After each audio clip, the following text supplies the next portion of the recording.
Hare Krishna, welcome, good evening to our international audience for tonight's Bhagavad-gita class. And as you might have heard or seen on the internet, we have a guest that we have welcomed some time ago, and we'll be hearing again from him tonight from the 4th chapter of the Bhagavad-gita. And that is Jaya Sacinandana Prabhu, who is at his home, I believe, and he is connected to the internet. We can already see him. Can you hear us? I can hear you very well. Do you hear me? Houston. Yes, I can hear you. Yes. I have to, yeah. When are you going to record? You have to let me know that. Yes, we are going to record this. Okay. When you say now, then I will tell you something. Okay. Hare Krishna devotees. Hare Krishna. Gauranga, Jai Jagannath Bala Subhadra Ki Jai. Sharadvan, is that you? I cannot see. Yes, it's him. Hari Bol, Sharadvan.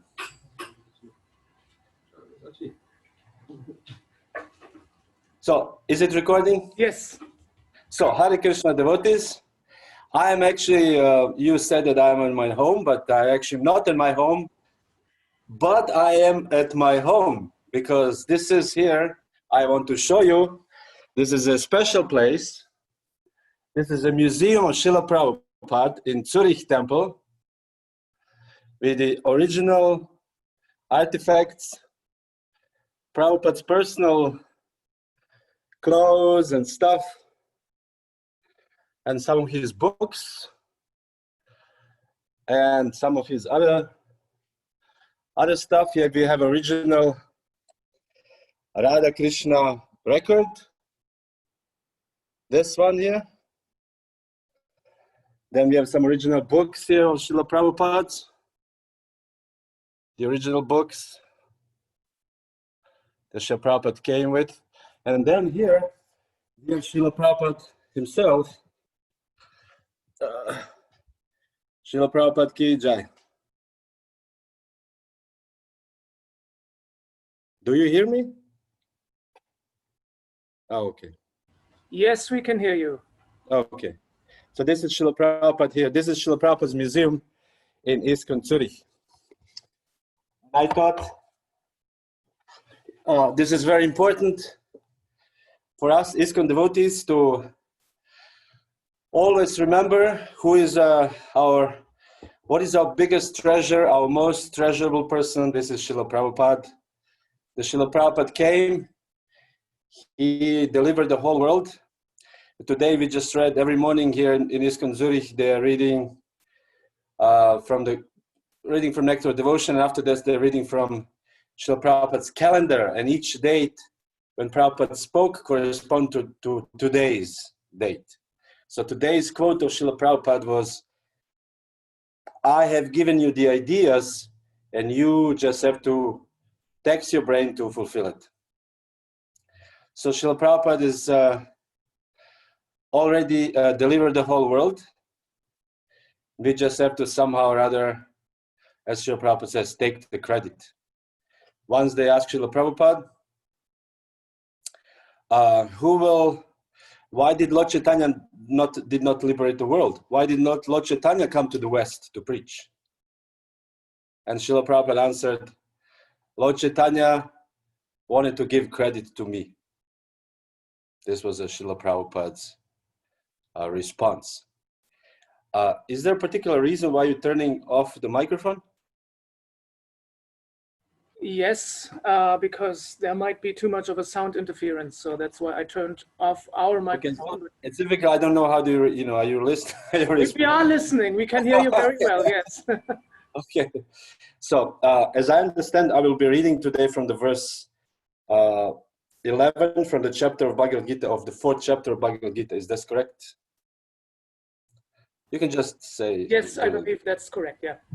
Okay. Thank you. So. 4:11. Ye yata mad prapadyante tam stataiva bhajamyaham Mama vartmanu vartate manushya parta sarvashaha. Translation. As all surrender unto me, I reward them accordingly. Everyone follows my path in all respects, O son of Prita. So this is Krishna speaking now. Purport. Everyone is searching for Krishna in the different aspects of his manifestations. Krishna, the Supreme Personality of Godhead, is partially realized in his impersonal Brahmajyoti effulgence and as the all-pervading Supersoul dwelling within everything, including the particles of atoms. Andantarastam paramanucha antarastam, this is the verse. But Krishna is fully realized only by his pure devotees. Consequently, Krishna is the object of everyone's realization, and thus everyone is satisfied according to one's desire to have him. In the transcendental world also, Krishna reciprocates with his pure devotees in the transcendental attitude, just as the devotee wants him. One devotee may want Krishna as the Supreme Master, another as his personal friend, another as his son, and still another as his lover. Krishna rewards all the devotees equally, according to their different intensities of love for him. In the material world, the same reciprocation of feeling are there, and they are equally exchanged by the Lord with the different types of worshippers. The pure devotees, both here and in the transcendental abode, associate with him in person and are able to render transcendental personal service to the Lord, and thus derive transcendental bliss in his loving service. As for those who are impersonalists and who want to commit spiritual suicide by annihilating the individual existence of the living entity, Krishna helps also by absorbing them into his effulgence. There's a little more of a purport, but I will just stop here because it's difficult to concentrate when somebody is reading. Krishna, this is a very, very famous verse. Krishna speaks here. Yatamam prapadyante tamstataiva bhajamyaham.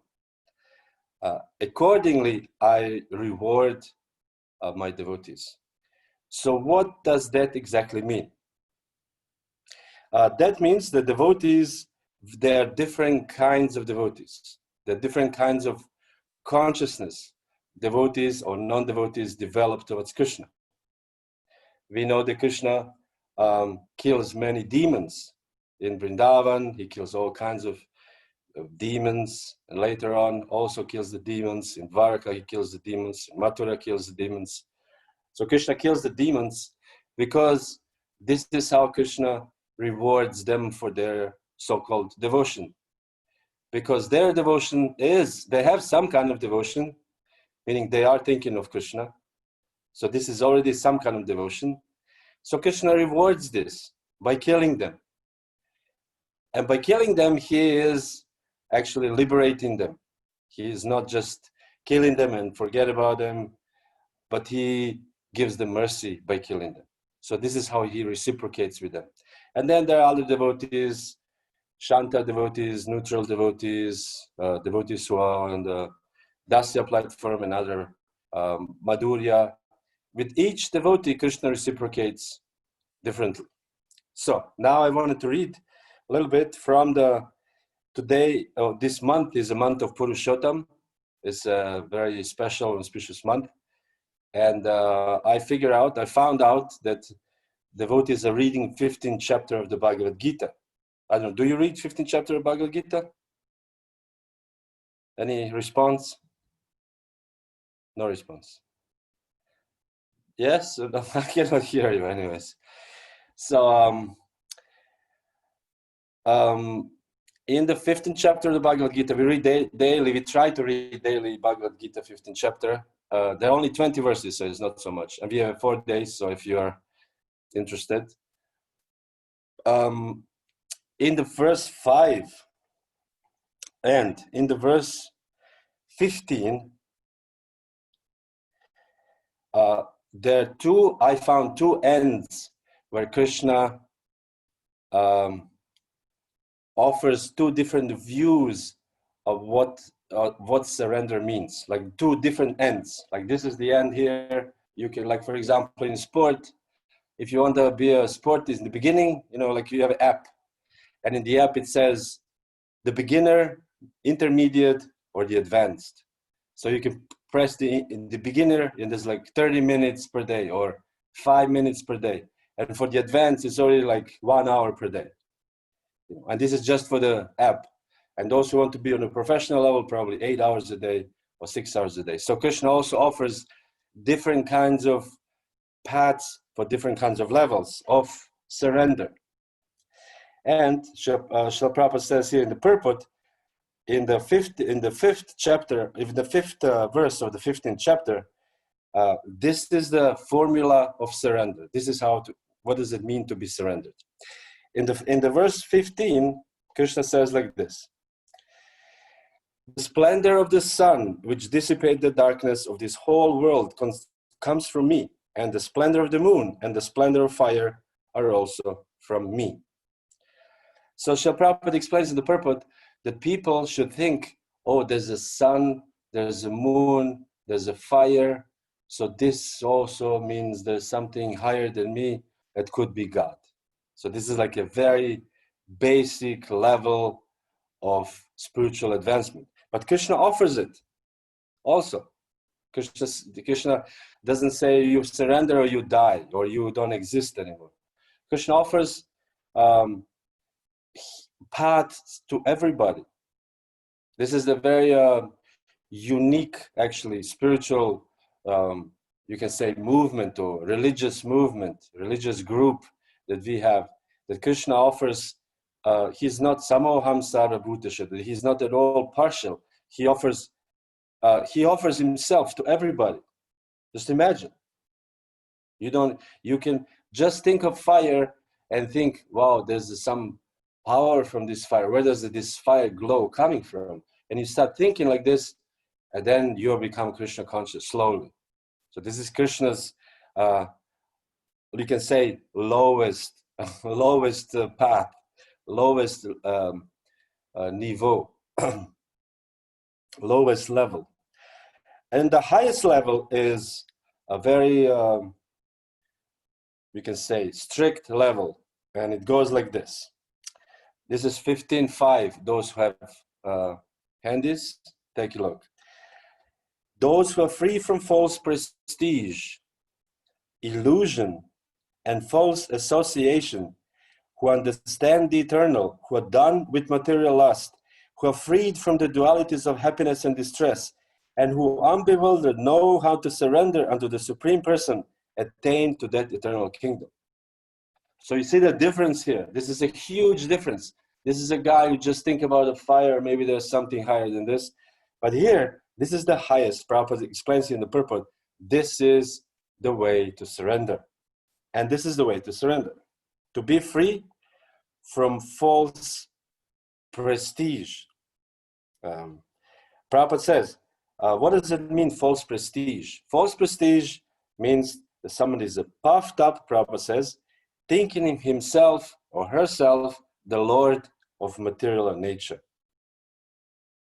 So when we think, I am the Lord of the material nature, or I can control things in the material world, this is the sign that we are puffed up. And if someone has such a puffed up attitude, it is very difficult to surrender. Because surrendering means that we accept that we are not this controller, that actually there's somebody else who controls it. So this is the big thing. So not surrendering.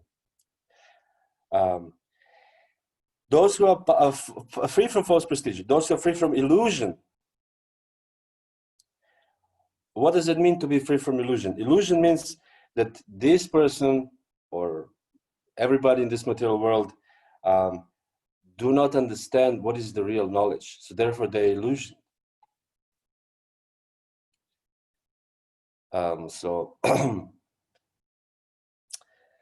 Illusion.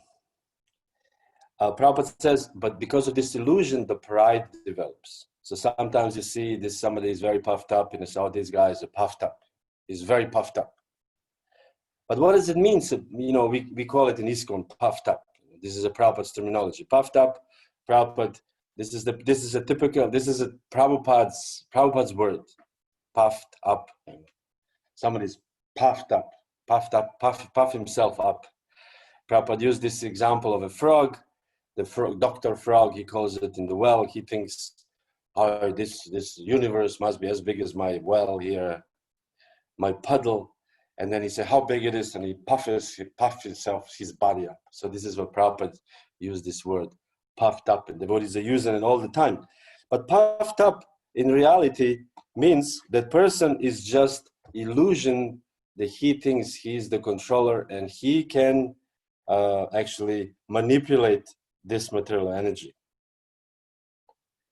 As Prabhupada says here, that he or she is the lord of the material energy. This is a puffed up person. Sometimes we meet. But this is actually wrong because, first of all, Prabhupada explains that this material world, we are just a temporary time present in this material world. Very, very temporary. I don't know how old some of you are, but I'm getting to my age a little bit and I'm thinking, that's it, man. That's it. Soon I will be also leaving this planet and nobody will care. Nobody will know my name.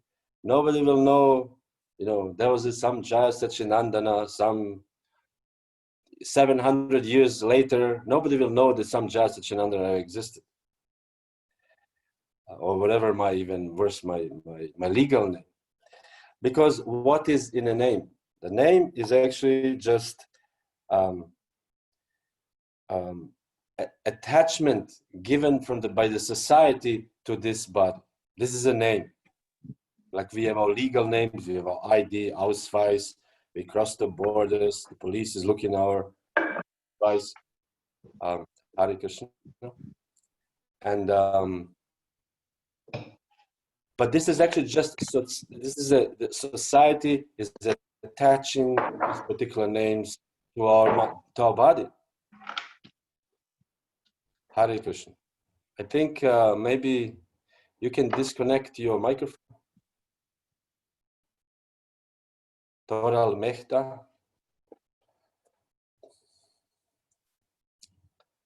Is this how it works?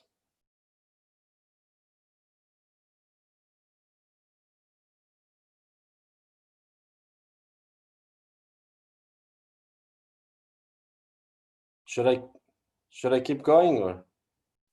Okay. Okay. So because we are mere tenants in this material world. Tenant means one who vermieter, one who rents the place. We are not owners, we are the person who rents the place. And we don't even sometimes pay. So we are mere tenants in this world.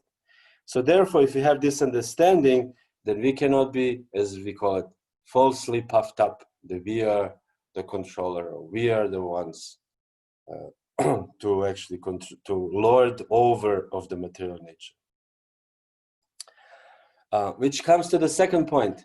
The spiritual life is not, there's a method, proper method to practice spiritual life.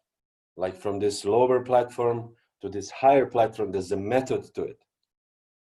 If everybody else in this material world says something, the quantity does not make the Siddhanta. I heard this today. Shivaram Swami said it. This is a very nice point. He said the quantity does not make Siddhanta. Meaning, if the whole world says you are the body, you said, excuse me, the quantity does not make a Siddhanta. I am not the body. The Shastra says. Nowadays, particularly, this is internet is like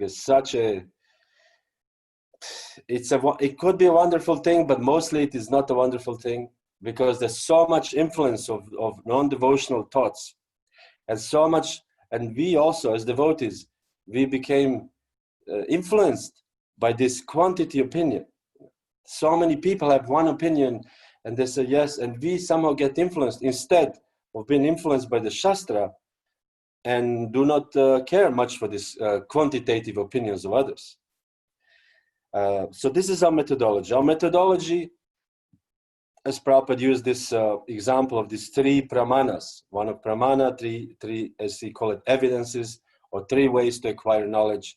One of them is to actually think for yourself, how do I do this? Or how did I get here? Or this fire, is this fire from God? Or we are thinking about this. Second one is that we are assuming things based on our experience. And the third one, and the actual thing, is Prabhupada called it Shabda Brahman. This is the actual proper method to understand spiritual knowledge, which is to read the Shastras and to believe in the Shastra, to believe what is written there. And therefore, in that way, they will not be affected by the quantitative opinions of others, especially nowadays. But it is very difficult. And this is Maya. This is a test of Maya. How many hours we spend reading Srimad Bhagavatam, and how many hours we spend, on Facebook and whatever other medias we are using. We are reading all kinds of articles, all kinds of quotes from all kinds of people. But there's so many quotes in Srimad Bhagavatam, so many quotes in Bhagavad-gita, so many quotes in Chaitanya Charitamrita. So this is a test from Krishna. So methodology is very important. And it is a process. It is actually a process. It is an endeavor. I don't want to say hard work, but it's actually spiritual life means endeavoring. Endeavoring means like Lord Brahma. Lord Brahma was created, came out for the navel of Lord Vishnu in the Srimad Bhagavatam is described. And then when he came out and he was on the whirl of the lotus, and he kind of woke up and he was wondering, where am I? What's going on here? And he was trying to figure out himself who he was. And then he went to the stem and he went back and he could not figure out. By his own endeavor, he could not figure out. And then Krishna, through the heart, transmitted this message, tapa, tapa, that he should do the austerities. He gave him the instruction how to actually become self-realized. And then Lord Brahma became self-realized, and then he understood, I have to create, and he created the whole thing, the whole material universe. So there's a process in the spiritual life that we cannot, without, as Srila Prabhupada says, without our imperfect material senses, we cannot reach the highest destination. Just by saying something like, for example, like the Prabhupada called it wishful thinking. There was in one article in very early back to Godhead in the 40s, 1940, I don't exactly know, 45, 44, 46. Srila Prabhupada wrote this article, Wishful Thinking of Mr. Churchill. Mr. Churchill, there was the birthday of Mahatma Gandhi, and Mr. Churchill congratulated him and said, I wish, like something like you are 20 years younger, something like this. And Srila Prabhupada says, this is not possible. The material world acts in a certain way that we cannot, by wishful thinking, change it. Like if, for example, we read about the gopis in Vrindavan, and we read it and you wish to be a gopi. This is a nice wish, but to actually achieve that state, we have to actually do some process, some purification, as in the Srimad Bhagavatam is explained, Kritta Punya Punja. Because when Lord Brahma was surprised, how come these boys and the Krishna, they're playing, these ordinary boys playing with Krishna, how is this possible? Because usually with Lord Vishnu, you have as great sages who do huge austerities for thousands, millions of years. And these are boys who are just playing with him.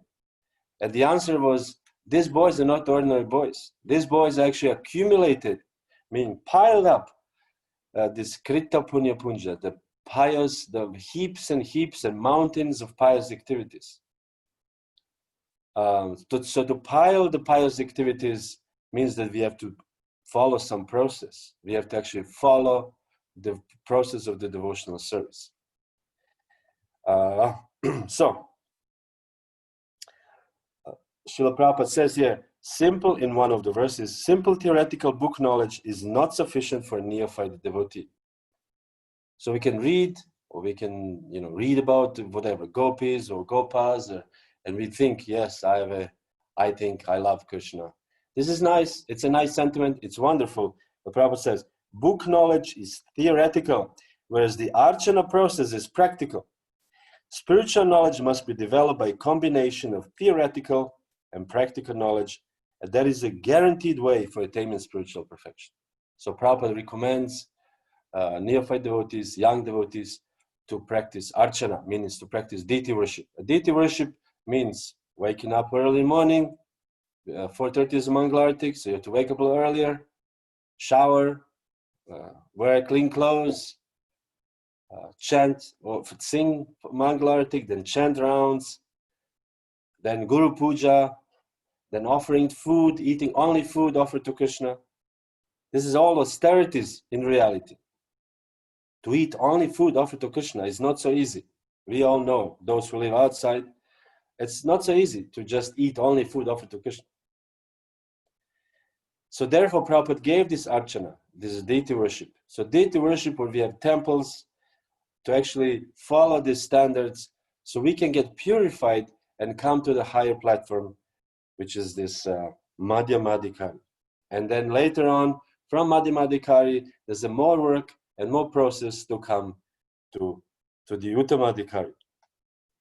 So Prabhupada says, the training of devotional service for neophyte devotee completely depends on the expert spiritual master who knows how to lead his disciple to make a gradual progress towards the path back home, back to God. So gradual progress.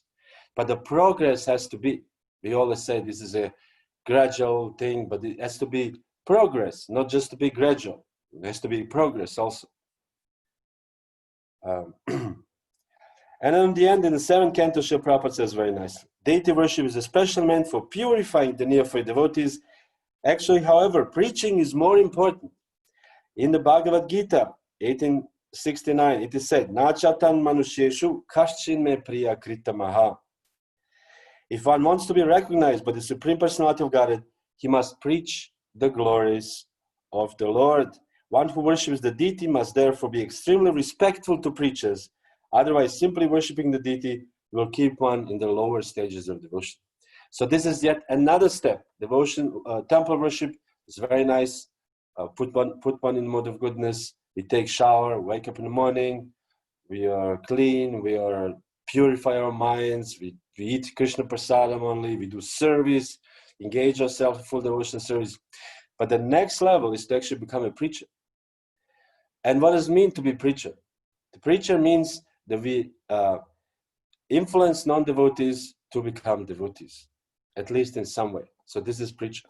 Srila Prabhupada says, we just recently, and even I think there was a quote from Bhakti Vaibhava Maharaj in Czech, in the Czech farm, and he said, just giving lecture is nice, but the real preaching means to actually convert non-devotees to devotees. And we know many other religions, like, I don't know, Jehovah's Witness or some other, they have a quota, how many people you bring to convert them. So our movement is a preaching movement. Our movement is a movement to progressive movement. We want to progress, we want to influence the world, we want to influence our hearts, we all want to go back to God. So this is the Prabhupada's idea, as he said. I gave the idea, and you have to think how to fulfill these ideas. Prabhupada, if you look, Prabhupada gave so many different ideas. And there's these 3 books, which are very wonderful books, which are called, they're printed in the 90s. They're called Prabhupada Shikshamrita. And these are all collected from the letters of Srila Prabhupada. At that time, there was no internet or any kind, this mass media. So devotee compiled, he was reading all the Prabhupada letters, and from those letters compiled certain topics. And this is actually a very good book to see what kind of aspects Srila Prabhupada has covered. He's covered deity worship, he's covered the preaching, the temple, reading, chanting, all kinds of different aspects Prabhupada has fulfilled. Farms, temples, how to be a temple president, how to be a temple devotee, how to open a temple, the temple should look like, farm? What should farm look like? How do we preach to the intelligentsia? How do we preach to the professors? How do we preach to the common man? Prabhupada gave all these things, as he said, ideas. And he himself did so much. And then he said, now it's up to you to fulfill this. So this is the good way or fast way to make spiritual advancement, to preach Krishna consciousness and try to influence non-devotees or materialists, people who are not interested in devotional service, to become devotees in as much as possible. So I thank you very much. Hare Krishna. Now, I don't know if you have any question, but you have to turn this mic on because it's, should I turn my mic off? You can keep your mic on. Those of you who have questions, they can just unmute themselves and ask their questions right away. Otherwise, if you're too shy to do that, you could also write your question into the chat box. So yes. Maybe someone from our audience has any question. Yes, there is someone. Please come forward.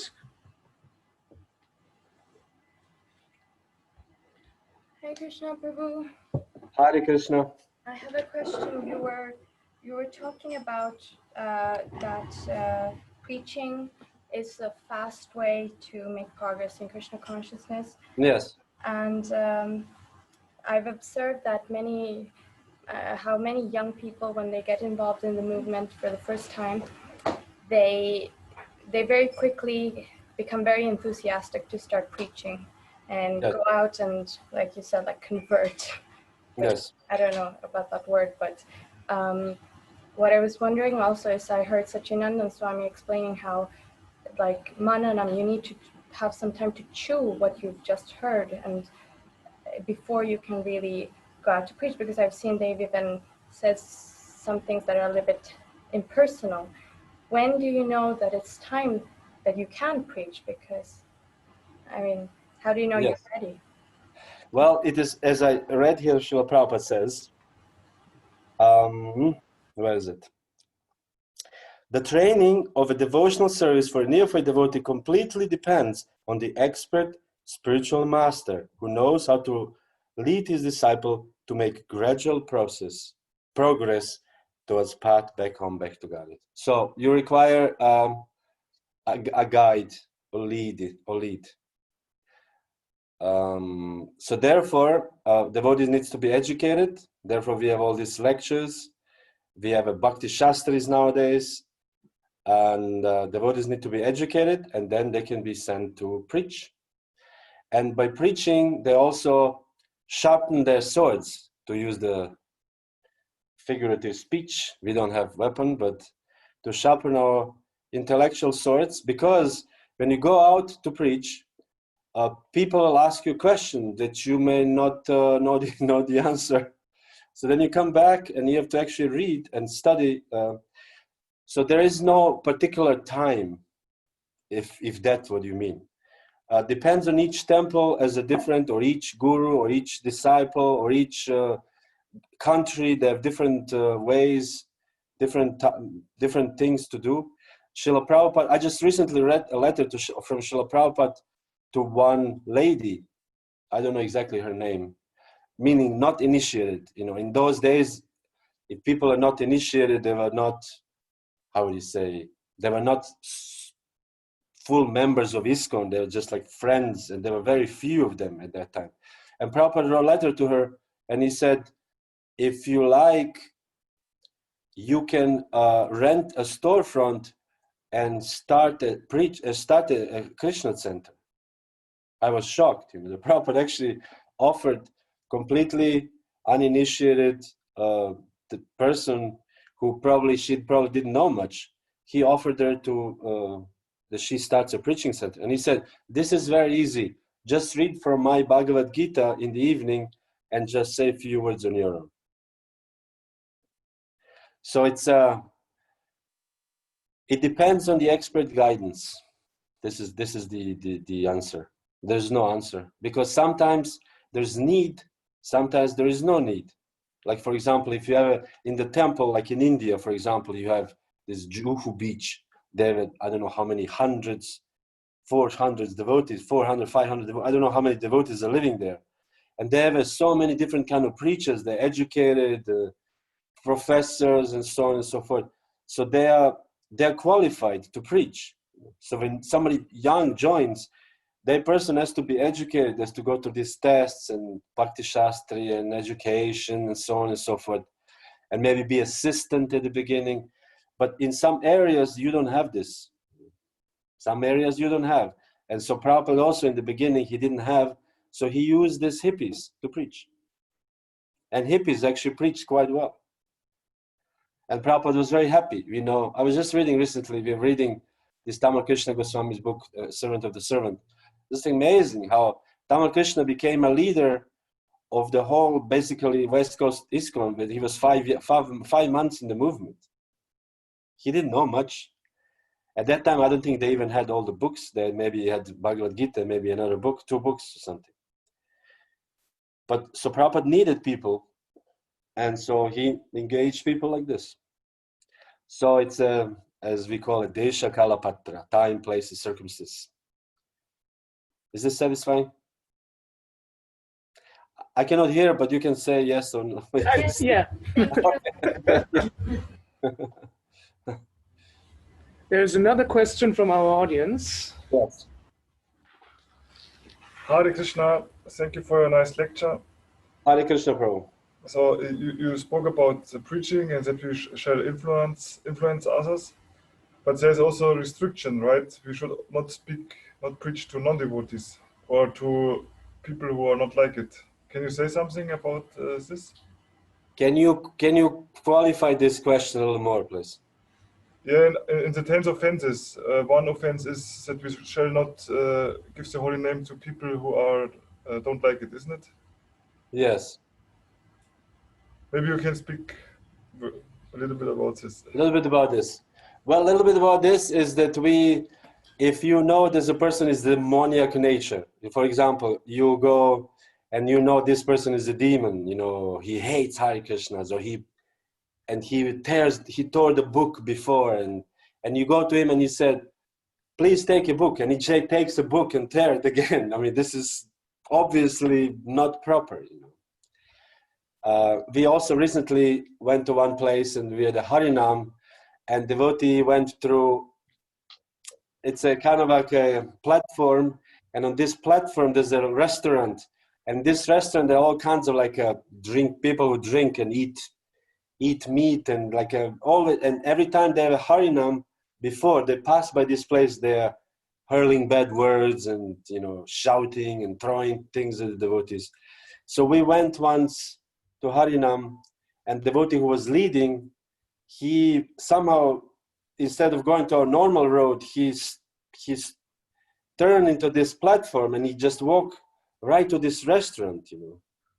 And I was looking at him, I said, why are you doing this?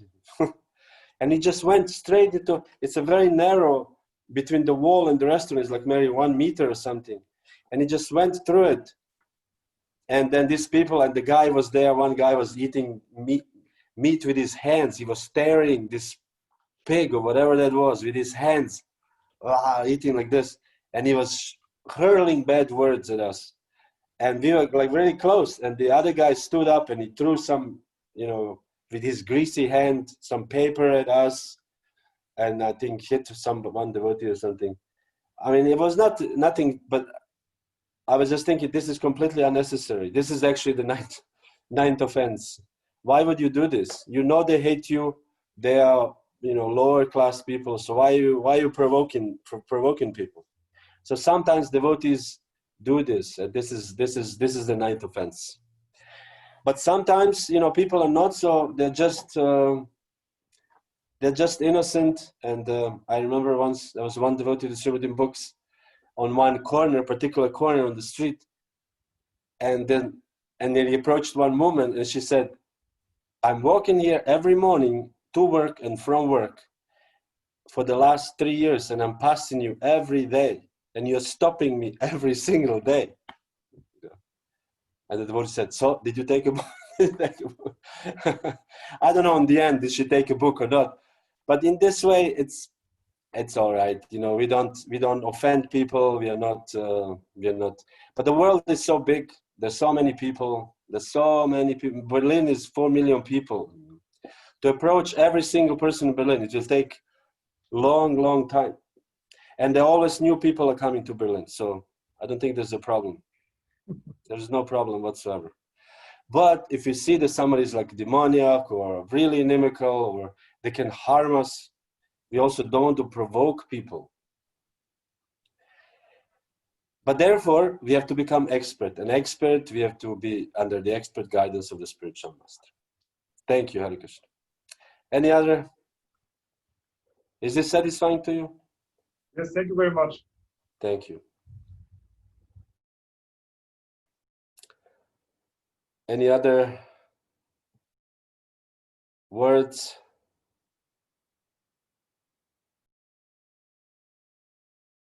Looks none.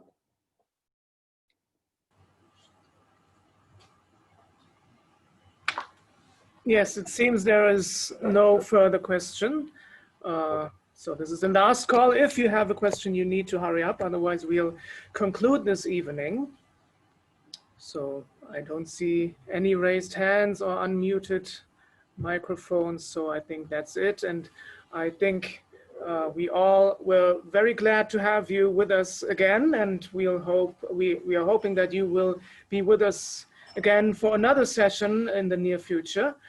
We thank you very much. And thanks to all the devotees all over Europe and elsewhere that have joined us tonight. And we will conclude with a brief darshan of the deities. Jai Subhadra ki Jai. Jai.